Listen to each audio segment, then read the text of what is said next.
বলছি, একবার তুমি মান ভঙ্গ করি আমার সঙ্গে কথা বলো। রাধারানী কথা বললেন না, কবি জয়দেব লিখলেন। আমি না, ওই রাধার নামটি আগে আমি লিখতে পারবো না, কারণ সে আমার গোবিন্দকে কাঁদিয়েছে। যে আমার গোবিন্দকে কাঁদিয়েছে, যে আমার গোবিন্দের প্রাণে ব্যথা দিয়েছে, না, আমি তার নামটি অগ্রভাগে লিখবো না। সারগর খণ্ডনাম মম শিরসি মণ্ডলাম দেহি পদ লিখে থামলেন। যখন কৃষ্ণ বলেছে দেহি পদ বল্লভ মোদারাম জয় শ্রী রাধে, উনি মানতে পারলেন না। ওই চরণে মাথা নোয়ালেন কৃষ্ণ, কিন্তু কবি জয়দেব কৃষ্ণচন্দ্র মাথা নত করলেন ওই চরণে, কিন্তু কবি জয়দেব করলেন না।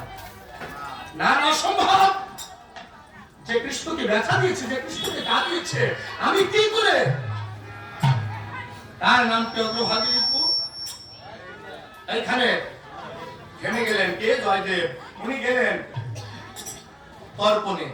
তর্পণে গিয়ে দেখতে পায় ছোট্ট ক্ষুদ্র একটা টুনি পাখি। ওই টুনি পাখি কি করছে? ক্ষুদ্র ক্ষুদ্র বালু করে অঙ্গে রেখে এইবার ওই সাগর গর্ভে নিক্ষেপ করছে। জয়দেব কিন্তু লক্ষ্য করছে যে সাধারণ টুনি পাখি কি করে। বলে, টুনি পাখি কি করছো? বলে, সাগরকে বন্ধন করব। টুনি পাখি বলছে, এই যে সাগর, এই সাগরকে আমি বন্ধন করব। জয়দেব হাসলেন। সাধারণ টুনি পাখি বলে কি?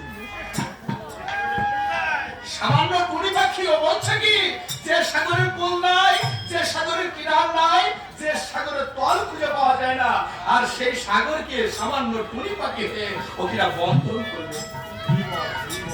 বলে, হাসলে টুনি পাখি। টুনি পাখি উত্তর দিচ্ছে,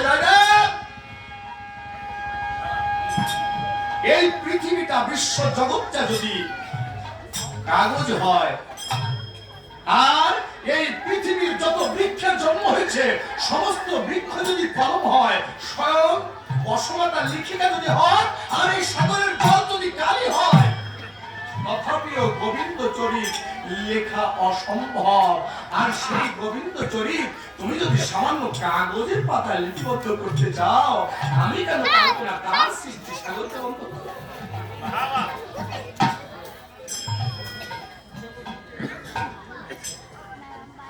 চিন্তা করছো কে? যাদের কিন্তু ওই মুহূর্তে চিন্তা করছো, তো সামান্য চিন্তা করছো। বলছে, কি বললে আবার বলো? বলে, হ্যাঁ জয়দেব, তুমি যা চিন্তা করেছো কাগজের পাতায়, জয়দেব তুমি জয়দেব কাগজের পাতায় তুমি লিখবে গোবিন্দ চরিত। এই বিশ্ব জগৎটা যদি কাগজ হয়, এই বিশ্বের যত কলম বৃক্ষের সৃষ্টি হয়েছে সমস্ত বৃক্ষ যদি কলম হয়, এই সাগরের জল যদি কালি হয়, স্বয়ং বসুমাতা যদি লেখিকা হন, তথাপি গোবিন্দ চরিত আদৌ অসম্ভব, সম্ভব নহে। আর সেই চরিত্র তুমি যদি কাগজের পাতায় লিখে শেষ করতে চাও, আর এ তো সামান্য তার সৃষ্টি সাগর।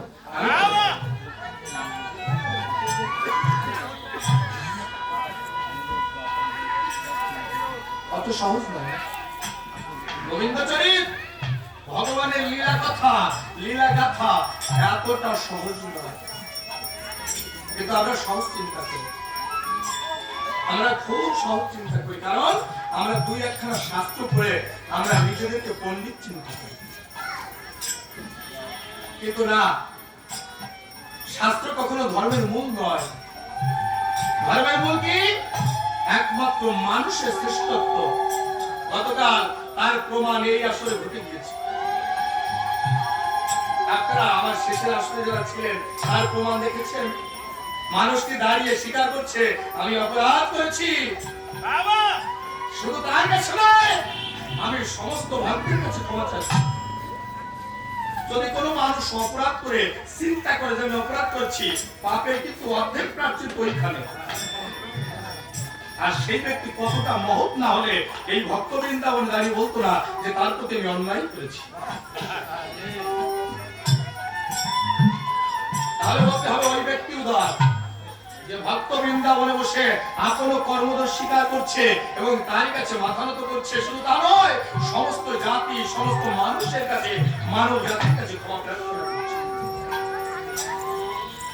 আমরা পেরেছি তার চরণে একটু মাথা নোয়াতে, তার চরণে একটু প্রণাম করতে, আত্মনিবেদন করতে পারি?